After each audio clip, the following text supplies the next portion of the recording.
Hi viewers, welcome to our channel. Power star Pawan Kalyan garu and deputy CM Pawan Kalyan garu ముఖ్యమంత్రి పదవి పైన కొన్ని కీలక వ్యాఖ్యలు అయితే చేశారు. మరి ఏంటవి? సో ఇప్పుడు ఇదే అంశం మీద డిస్కస్ చేయడానికి ప్రతినిధి మనతో పాటు జర్నలిస్ట్ చరణ్ పరమి గారు ఉన్నారు. వారితో ఒకసారి మాట్లాడదాం. హాయ్ అన్న. హాయ్. సో పవన్ కళ్యాణ్ గారు ఎక్కడికి వెళ్ళినా కూడా అభిమానులు అయితే ఉంటారు. ముఖ్యమంత్రి సీఎం పవన్ కళ్యాణ్ అని చెప్పేసి ఇలా అరుస్తూ ఉంటారు. అయితే దానిపైన మన పవన్ కళ్యాణ్ గారు రియాక్ట్ అయ్యారు అని చెప్పేసి వార్తలు వస్తున్నాయి. మరి ఆయన ఈ సీఎం పదవి పైన ఏ విధంగా రియాక్ట్ అయ్యారు? అంటే కావాలనుకుంటున్నారా, లేదనుకుంటున్నారా, ఎప్పుడయ్యే అవకాశం ఉంది? ఆయన ఇంటెన్షన్ ఏంటి? మీ ఒపీనియన్ దీనిపైన? పవన్ కళ్యాణ్ గారు ఒక్కోసారి ఒక్కో రకంగా మాట్లాడుతూ వస్తుంటాడు. సో దేని విషయంలో ఆయన ఇంటెన్షన్స్ ఏంటి అనేది మనం లాజికల్గా పట్టుకొని మాట్లాడడం తప్పితే ఆయన వ్యాఖ్యలను బట్టి మనం డిజైర్ చేయలేం. ఎందుకంటే అలా ఉంటాయి ఆయన వ్యాఖ్యలు. సో చాలా సందర్భాల్లో నాకు సీఎం పదవి మీద ఆశ లేదు, నేనేమి ఇట్లా పదవులు కోరుకోవట్లేదు, పదవులు నాకు ఆసక్తి లేదని చెప్పేసి అనేక సార్లు అన్నాడు. ఆయన రాజకీయాల్లోకి వచ్చినప్పుడు అదే మాట మీద ఉన్నాడు. నేను కేవలం ప్రశ్నించడానికే వచ్చాను, ప్రభుత్వాన్ని ప్రశ్నిస్తాను అని. మొదటి టర్మ్లో అందరూ కూడా ఆయన ఫ్యాన్స్ సీఎం క్యాండిడేట్ అని గోల చేస్తున్నా సరే ఆయన పట్టించుకోలేదు, అసలు పోటీ కూడా చేయలేదు. చంద్రబాబు గారికి మద్దతు ఇచ్చాడు. తన వైపు నుంచి, తన పార్టీ నుంచి క్యాడర్ని ఎవరిని కూడా క్యాండిడేట్ని అభ్యర్థిగా పెట్టలేదు. కేవలం తన ఓట్లు, తన వైపు ఉన్న ఫ్యాన్స్ ఓట్లు అటువైపు మళ్ళడానికి ప్రయత్నించాడు.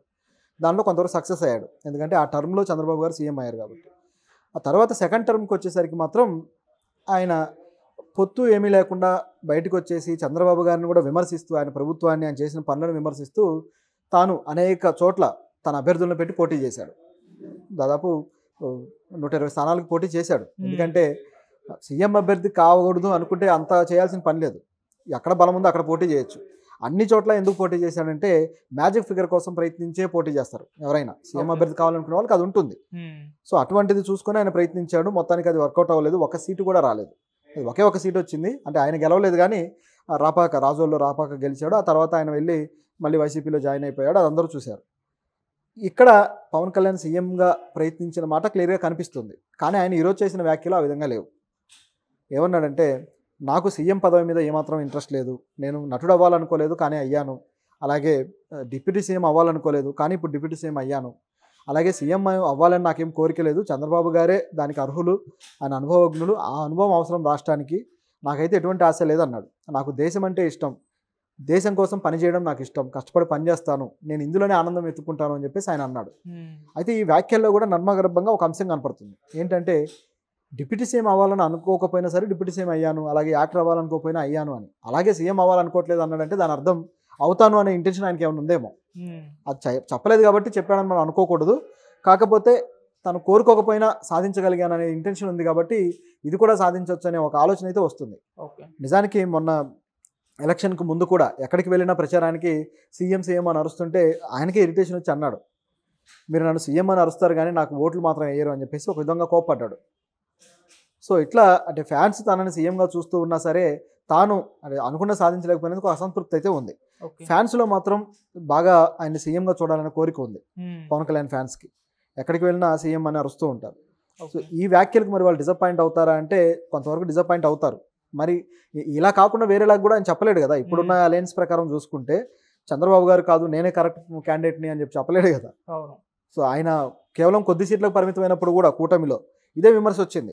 మరి సీఎం ఎవరుంటారు, 2 సంవత్సరాలు అయినా 2.5 ఏళ్ళు అయినా చేస్తారా, ఏంటి పరిస్థితి అనే క్వశ్చన్ వచ్చినప్పుడు చాలా తక్కువ సీట్లు ఎనిగిస్తే ఇక చంద్రబాబు గారే పర్మనెంట్ సీఎం, పవన్ కళ్యాణ్ ఏదో ఆయనకు దన్నుగా ఉన్నాడు తప్పితే మరేమీ లేదు అని చెప్పి అనుకున్నారు. ఈ డిప్యూటీ సీఎం పదవి కూడా గమనించి చూస్తే ఇది ఒక స్పెషల్గా ఒక క్యాడర్గా కనపడుతుంది. ఇప్పుడు గతంలో ఈ డిప్యూటీ సీఎం పదవిని ఎవరూ పట్టించుకోలేదు. వైఎస్ఆర్సీపీ హయాంలో డిప్యూటీ సీఎం ఎవరంటే ఎవరు చెప్పలేరు, అది పరిస్థితి. వైఎస్ఆర్సీపీ టైంలో జగన్ 5గురికి ఇచ్చారు డిప్యూటీ సీఎం పదవులు. డిప్యూటీ సీఎం 1, డిప్యూటీ సీఎం 2, ఇట్లా అసలు అదేం పదవి ఎవరికి అర్థం కాల. పప్పు వేలాలు పంచినట్టు పంచాడు. అంటే ఆ పదవికి అంత వాల్యూలెస్ ఉందన్నమాట. అంటే డిప్యూటీ సీఎం అంటే సీఎంకి డిప్యూటీగా ఉన్నా సరే సీఎంకు ఉన్నంత, సీఎం లేనప్పుడు సీఎం పనులన్నీ కూడా మేదేసుకొని చేయాల్సిన అర్హత ఉన్నా సరే ఆ పదవి అనేది ఏమైపోయిందంటే ప్యాసివ్ అయిపోయింది అనమాట. ఆ పదవికి ఉండే అధికారాలు ఏమీ చేయడానికి అవకాశం లేని పరిస్థితిలో ఉన్నాయి కాబట్టి ఎవరు పట్టించుకోలేదు. పవన్ కళ్యాణ్ గారికి ఆ పదవి మరి ఎందుకు ఇచ్చారు, అంత ప్యాసివ్గా ఉండే పదవి అని చెప్పి చూస్తే నెంబర్ 2గా ప్రభుత్వంలో పవన్ కళ్యాణ్ చూపించడం కోసమే అది ఇచ్చారనేది క్లియర్. మరి నెంబర్ 2గా చంద్రబాబు గారు ఎందుకు చూపించాలి, అంత అవసరం ఏముంది, సీఎం తర్వాత అంతటి స్థాయి వ్యక్తి అని ఎందుకు చూపించాలి? పవన్ కళ్యాణ్ కోరుకోకపోతే ఇస్తాడా? ఆయనకు ఆల్రెడీ 4 మంత్రి పదవులు ఇచ్చాడు, సరిపోవా? అంటే పవన్ కళ్యాణ్ గారు ఇక్కడ తనకంటూ ఒక స్థాయి కనపడాలి, ప్రభుత్వంలో నేను నెంబర్ 2గా కనిపించాలనే ఉద్దేశం ఉంది కాబట్టే చంద్రబాబు గారిని ఆ విధంగా ఒత్తిడి తేబట్టే అది ఇచ్చారు. అది ఇవ్వటం వల్ల ఆయనకు నష్టమేం లేదు. నిజానికి హోంమంత్రి పదవి అడిగితే అది ఇంకా ఎక్కువ తలనొప్పి చంద్రబాబు గారికి. ఎందుకంటే పవన్ కళ్యాణ్ గారు ఎటువంటి వ్యాఖ్యలు చేస్తారు, ప్రభుత్వానికి సంబంధించి ఏ వ్యాఖ్యలకు ఎలాంటి ప్రాధాన్యత వస్తుందో తెలియదు. ఓకే. అది ఎక్కువ తలనొప్పి. కానీ పవన్ కళ్యాణ్ అది అడగకుండా ఇదే ఎందుకు తీసుకున్నారు, వేరేగా మళ్ళీ 4 మంత్రి పదవులు ఎందుకు పెట్టుకున్నారు? దీన్ని బట్టి గమనించి చూస్తే ఆయనకి సీఎం స్థాయి హోదా కావాలి అని కోరుకుంటున్నట్టుగా క్లియర్గా కనిపిస్తుంది.